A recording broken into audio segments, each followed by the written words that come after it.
Se nós estivéssemos participando mesmo de um banquete, eu diria que a entrada foi servida pelo Coral Vozes de São Paulo. E foi um saboroso aperitivo que degustamos enquanto esperamos pelo prato principal. Ela é médica e reside na cidade do Rio de Janeiro.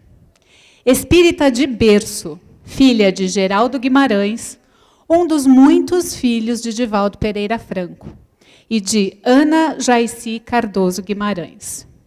É oradora atuante, em cujo currículo estão incluídas inúmeras palestras, seminários, simpósios e conferências em todo o Brasil, e em vários países do exterior, transmitindo seus conhecimentos profissionais e doutrinários à luz da razão espírita e convocando o público a reflexões profundas do papel e responsabilidades que lhe cabe desincumbir na sociedade espiritual do Brasil e do mundo. É com imensa alegria que recebemos no palco do 10º Encontro Espírita da Família para desenvolver o tema Conhecereis a Verdade e ela vos libertará, Anete Guimarães, por favor.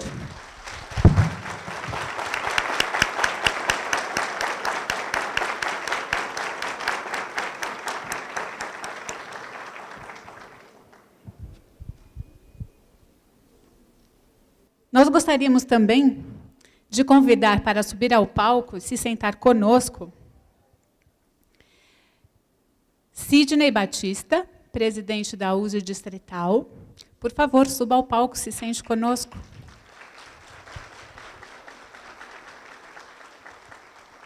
O presidente da Intermunicipal, Mauro dos Santos.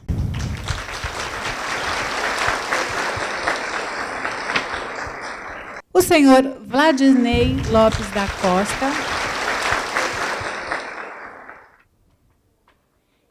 E o senhor Humberto Jocicler. Seja bem-vindo à nossa mesa. E agora sim, convidamos à frente a oradora da tarde, Anete Guimarães. Por favor.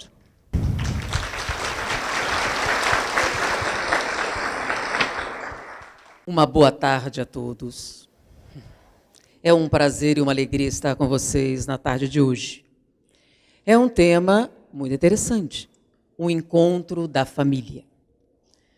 E nós estamos vivendo uma época bastante conturbada, em que determinadas tradições, aparentemente, são extremamente atacadas, tanto pela mídia como por grupos que falam a respeito da modernidade, da superioridade da modernidade com relação às tradições, com relação, principalmente, a algumas tradições familiares, como a prece do Pai Nosso, que foi feita aqui no início. Algumas pessoas dizem que não há mais utilidade em preservar determinadas tradições, que elas não têm sentido, que, na verdade, representam coisas ultrapassadas e que o importa hoje é levarmos em consideração as chamadas descobertas científicas. Porém, para aqueles que são espíritas e acreditam na imortalidade da alma, de uma origem intencional do universo, as coisas acontecem por uma razão. E com o passar do tempo, dentro da ótica espírita, que diz que quando a ciência demonstrar que o espiritismo está errado num ponto, que se deixe o espiritismo e se siga a ciência, que alguns acham extremamente ousada, o que é que nós podemos responder? Se os objetivos da ciência se mantiverem íntegros, o objetivo dela é estudar a natureza, é estudar o universo, é estudar a manifestação material que nós podemos observar. E à medida que o homem cresce de maneira tecnológica, o nosso poder de observação aumenta cada vez mais. Mas uma coisa nós podemos dizer: a ciência é filha da filosofia. E a filosofia, infelizmente, não trabalha com a verdade. Como assim? Se não trabalha com a verdade, trabalha com a mentira? Também não. A filosofia, como é uma estrutura sistemática, um estudo do conhecimento humano, ela tem algumas características, algumas regras que devem ser seguidas.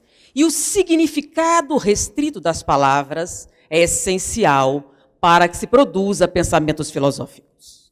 E começa com a definição das palavras. É muito comum, em qualquer palco, em qualquer situação, nós temos problemas de comunicação. E a maior parte dos problemas de comunicação vem de duas palavrinhas que não ficam muito claras. Uma delas é conceito. E a segunda, definição. O que é conceito? Conceito é o que você acha que alguma coisa é. E você tem o direito inalienável de achar o que quiser. Cada um tem o direito de achar o que quiser sobre qualquer coisa. Porém, no momento em que você vai verbalizar o que você acha que é para outra pessoa, aí você precisa seguir certas regras. Porque as pessoas não são capazes de ler pensamentos. Como ela vai saber o que você quer dizer? Por isso, essa segunda palavra surgiu e se tornou importante. O que é definir? Então, conceito é o que você acha que alguma coisa é. Definir é dizer isso de tal maneira que não se confunda com outra coisa. De maneira que o outro saiba exatamente o que você está falando. Então, nós vamos falar sobre as mangas. E eu digo que a manga é uma coisa importante. E alguém discorda? Não, eu discordo. Eu odeio manga. E nós começamos a discutir intensamente a respeito da manga. E mais adiante, desculpe, que eu estou falando da manga de camisa e a pessoa da fruta. É uma discussão produtiva? O problema é porque meu argumento não é bom? Não, o problema é que não estamos falando da mesma coisa. Diante disso, ao se produzir um pensamento filosófico, o primeiro cuidado é definir do que estamos falando exatamente. Bom, dentro da filosofia, o que significa verdade? É difícil definir, porém, nós temos alguns parâmetros importantes. Primeiro, a verdade é imutável. Por quê? Porque se ela mudasse, seria mentira antes. Então, se algo é verdade, não pode mudar. Porque se mudar, significa o quê? Que era mentira. É uma coisa absoluta. Como assim absoluta? Porque se ela for relativa, não é toda a verdade. Logo, uma parte é mentira. Então, a verdade é imutável, a verdade é absoluta, a verdade é constante. Então, algumas características da verdade são muito assertivas. Por isso, quando se trata de filosofia, nós não trabalhamos com a verdade. Por quê? Nós somos perfeitos? Não. Nós somos imutáveis? Não. Nós somos absolutos? Não. Logo, não dá para ver a verdade. Diante da nossa imperfeição, da nossa mutabilidade, da nossa instabilidade, a verdade é impossível para nós. Então, trabalha com o quê? Com uma coisa diferente chamada conhecimento. Conhecimento e verdade são sinônimos? Não. O que é conhecimento, então? Conhecimento é a parte da verdade que nós somos capazes de ver nesse momento. Por isso, o conhecimento muda? Sim. O conhecimento é relativo? Sim. O conhecimento cresce? Sim. Então, o que é conhecimento? É descobrir as partes da verdade, mas não toda a verdade. Por isso é muito comum que alguém faz uma descoberta e afirma: a gordura faz mal à saúde, entope as artérias do coração, por isso não comam banha de porco. Oh, que verdade, que coisa incrível. Mais adiante, não, peraí, não é bem assim. É o seguinte, é um tipo de gordura específica. Então não comam manteiga. Mais adiante, não, foi um equívoco. Não é todo o colesterol, é um colesterol específico. Então, não comam margarina. Bom, é que não é qualquer colesterol, tem dois tipos. Quando você tem a predominância, então, na verdade, o bom é banha de porco mesmo. Significa o quê? Que eles estavam mentindo? Não. É que naquele momento, a tecnologia permitia ver alguma coisa. Ele olhava, é isso. Com o aumentar da tecnologia, esse poder de observação aumentou e nós começamos a ver mais coisas. Então, algumas coisas que acreditávamos ser a mais absoluta verdade, era apenas uma parte dela. E à medida que nós acrescentamos informações, ela mudou. Então, a verdade mudou? Não, o conhecimento cresceu. Então, a filosofia não trabalha com a verdade, trabalha com o conhecimento. Como a ciência é filha da filosofia, a ciência trabalha com a verdade? Não, trabalha com o conhecimento. Então, à medida que nossa tecnologia aumenta, coisas que acreditávamos absolutamente verdadeiras se tornam obsoletas e novos conhecimentos tomam o lugar. Porém, algumas tradições não têm origem científica. Algumas tradições são colaborações da espiritualidade para ajudar o homem, com as suas limitações, a crescer. Algumas coisas são tão impressionantes que quando a gente vê a história da ciência, a gente fica muito impressionado. E eu contarei para vocês, para a gente ilustrar a evolução de dois tipos de pensamento, uma história interessante. Vocês já devem ter ouvido falar das bruxas de Salem e dos julgamentos que levaram ao enforcamento de inúmeras mulheres que foram enforcadas por serem bruxas. Com o passar do tempo, com o crescimento da civilização, com a civilização propriamente dita, muitas pessoas reconheceram que aquela caça às bruxas não tinha uma fundamentação correta. Muitos daqueles processos foram revisados e chegou-se à conclusão que não era uma questão de bruxaria, mas sim perseguições de natureza econômica, de natureza política, de natureza social, que foram realizadas em torno de algumas pessoas. Porém, depois de analisar inúmeros processos, e essas pessoas, se hoje fossem julgadas, seriam absolvidas, infelizmente, algumas seriam condenadas. E uma em particular não tinha uma explicação válida. E eu contarei a história de uma bruxa específica que foi enforcada em Salem.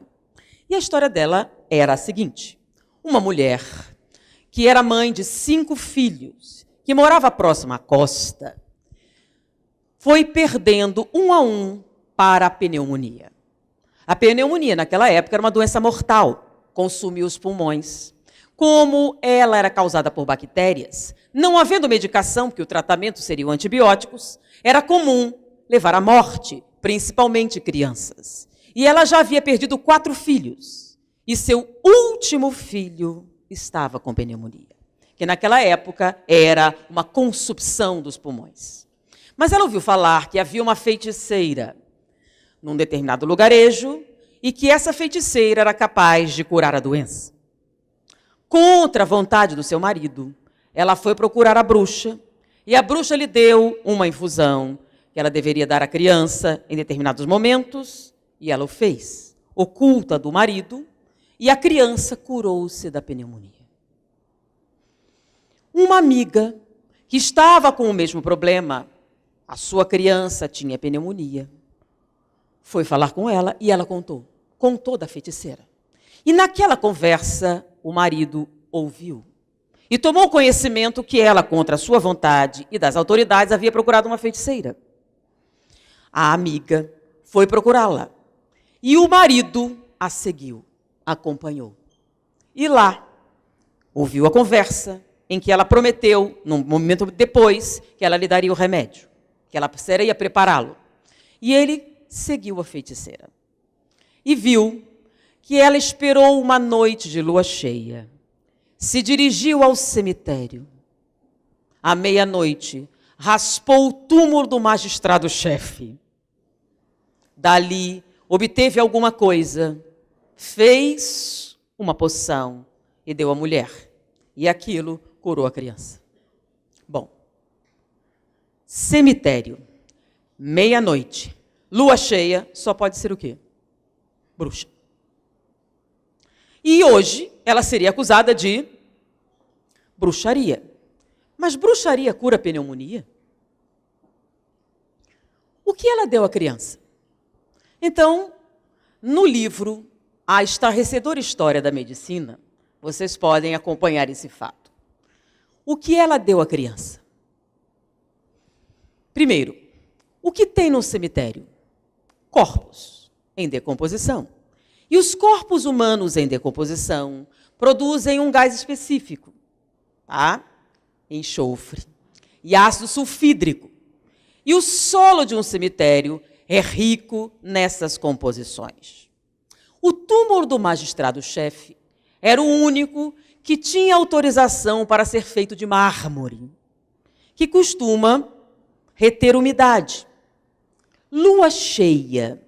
É muito comum para aqueles que são agricultores, a lua cheia é o momento para você retirar seiva e determinadas substâncias das plantas. O que é que você encontraria num túmulo de mármore, num cemitério, na lua cheia, ao raspar? Fungos, basicamente penicilina. E quando a gente dá penicilina para alguém portador de pneumonia, o que é que acontece?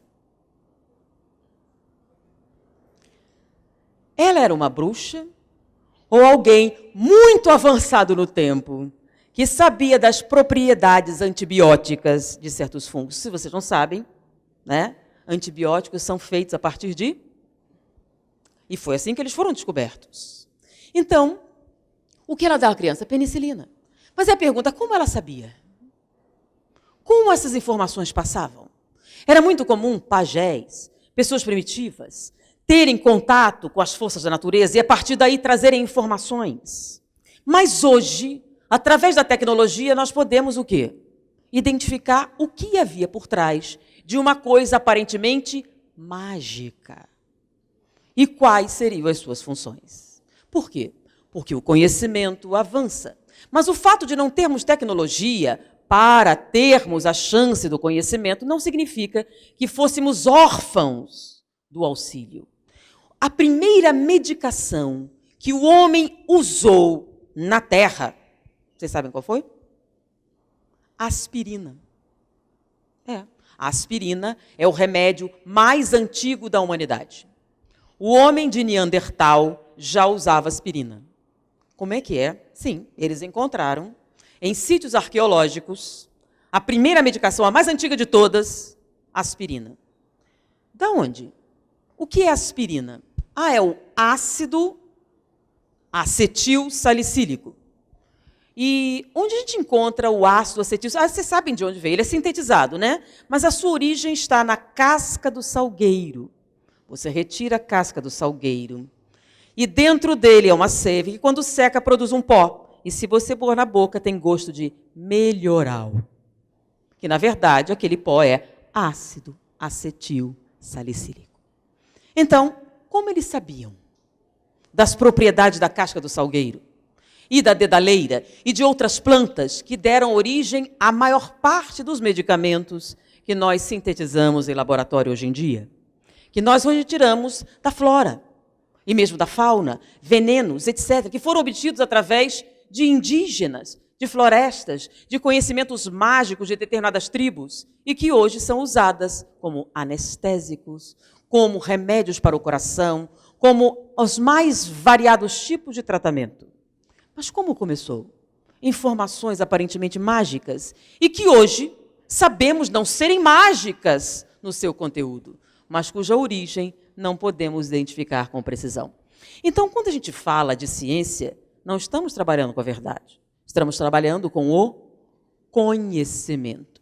E o conhecimento cresce. E então, muitas vezes, o que parece ser uma ruptura com as tradições, se a ciência for honesta e fizer uma observação restrita da natureza, ela vai encontrar algumas informações aparentemente mágicas.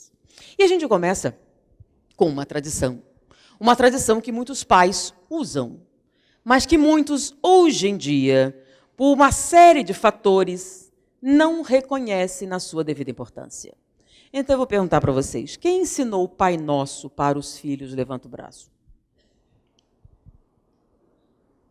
Todo mundo ensinou, né? A maioria. Ok, por quê vocês ensinam o Pai Nosso para os seus filhos? Você aprendeu com seu pai. É uma tradição. Mas você sabe por quê? Por que o Pai Nosso? Por que não ouvir Israel, que é mais antiga? Por que o Pai Nosso especificamente? Porque vocês são cristãos. Votação evangélica, Salmo 23. Passei a frequentar espiritismo. Pai Nosso, que é a prece mais completa que eu acho dentro da Bíblia. Ok, é uma prece. Sim, mas por que ela é importante? E por que vocês ensinam aos seus filhos? Veio de Jesus. Ok.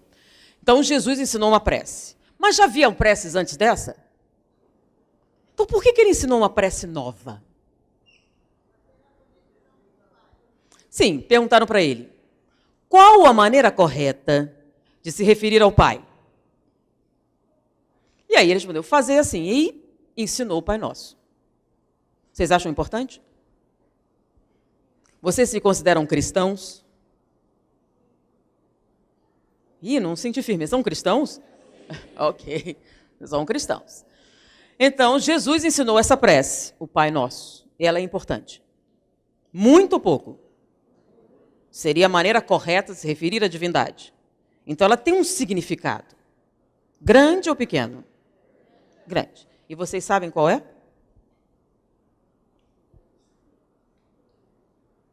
Sabem? Sim, tem várias coisas. Eu vou pegar uma só. Um pedaço. Não nos deixeis cair em tentação. Lembram dessa? Não nos deixeis cair em tentação?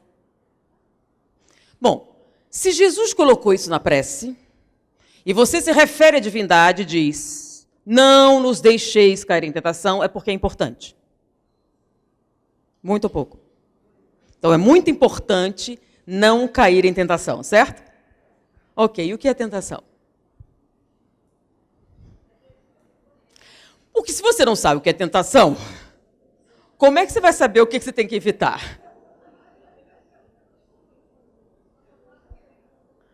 Más tendências. Más tendências. Não nos deixeis cair nas más tendências. Não nos deixeis fazer o que não pode. Tudo que é ilícito. Chocolate é tentação?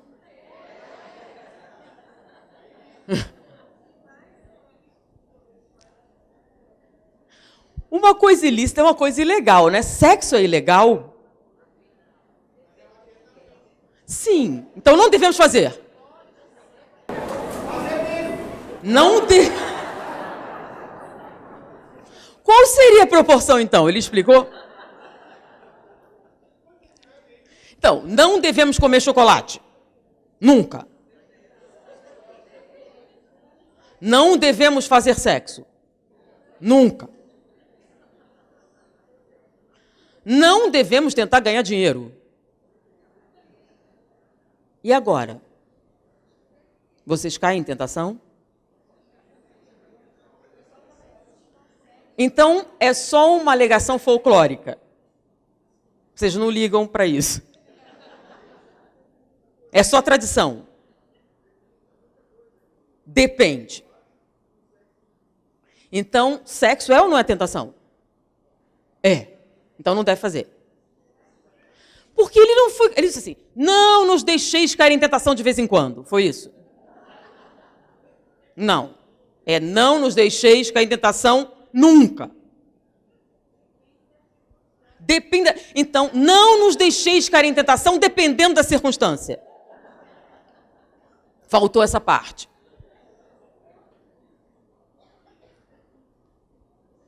Então nós temos um problema? O que é tentação? Então, não nos deixeis assistir televisão. Que haja interação, né? É isso? Não, não é comercial só. A novela pode.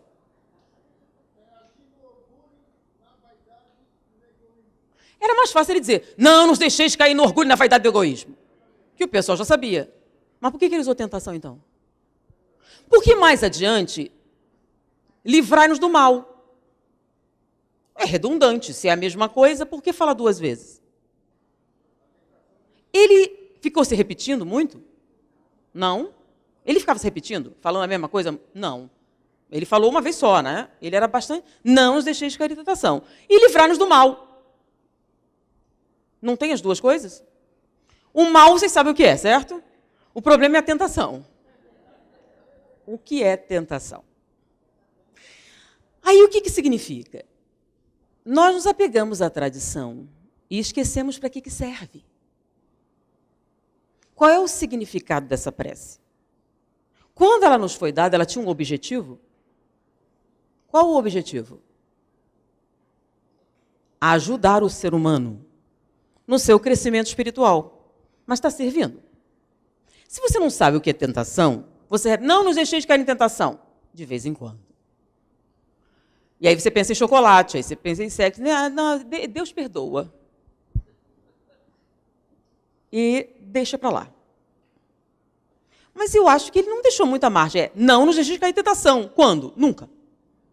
Mas peraí, não pode. Chocolate de vez em quando não faz mal, né? E sexo? Já pensou se é nunca? A raça humana acabava.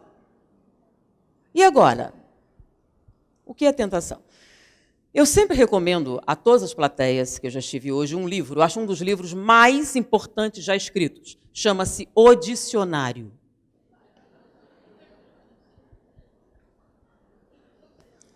Porque ele poderia resolver esse problema. Se a gente parasse para pensar que não sabe o que é tentação. Mas a gente repete sem pensar. Se a gente repete sem pensar, perde a função. Porque se você não sabe o que significa, fica como a minha mãe. A minha mãe tinha uma tradição espírita que é o culto no lar. E no culto do lar, ela ensinava o Pai Nosso. Nós éramos pequenos, e ela usava um livro de Chico Xavier, né? O Pai Nosso, que era de Meimei. E ela usava aquele livro para ensinar o Pai Nosso. Tá? E ela ensinou, terminou o livro todo, e vem aquela parte das perguntas, né? Então que ela perguntava, e ela perguntou para o meu irmão do meio, Wallace, o que é tentação? E ele respondeu, é um buraco bem fundo. Muito filosófico isso. Ele tinha 6 anos. Por que, meu filho, um buraco bem fundo? Ué, a gente não está sempre pedindo para o pai não deixar a gente cair na tentação?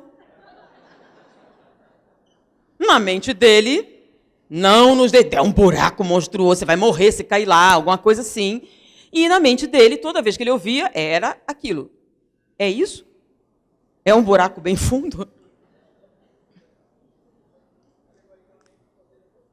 Pois é, mas qual buraco que você pode cair e qual que não pode? De novo, cai no mesmo problema. É o chocolate, é o sexo, é o dinheiro, é o quê? O que é uma tentação? Ou seja, ele foi ensinado o Pai Nosso, mas qual o significado? Não é uma coisa que eu aprendi com meu pai e eu fico repetindo. Não sei bem para que serve. Deixou de ser uma oração para ser uma repetição. Uma repetição que tem sentido? Você sente algo quando diz? Um cientista estudando a oração no cérebro chegou a conclusões muito interessantes. E ele era ateu. E nessas conclusões ele disse que havia a oração verdadeira e havia uma coisa que não era a oração verdadeira. Ele fez a separação entre orar e rezar. Ué, mas não é a mesma coisa? Aparentemente não. E fisicamente não é. Mas vamos voltar para a tentação. Bom, o que é que o dicionário diz que é uma tentação? Para aqueles que quiseram saber o que era a tentação. Bom, tentação é um desejo. Não. Não é só um desejo. Tentação, segundo o dicionário, é um desejo de gratificação instantânea. Vamos traduzir melhor. Eu quero agora. Então não é querer. Não, não é querer. É querer agora. Então tem algum problema em querer agora? Aparentemente tem. Tanto que Jesus disse, não nos deixeis cair em tentação. Traduzindo uma linguagem pós-moderna. Não nos deixeis cair no desejo de gratificação instantânea. E por quê? Aparentemente, Jesus informou que a gratificação instantânea é uma coisa ruim para o nosso desenvolvimento espiritual. Não é o sexo. não é o chocolate, não é ganhar dinheiro. É o quê? Agora, instantaneamente. Eu quero e quero já.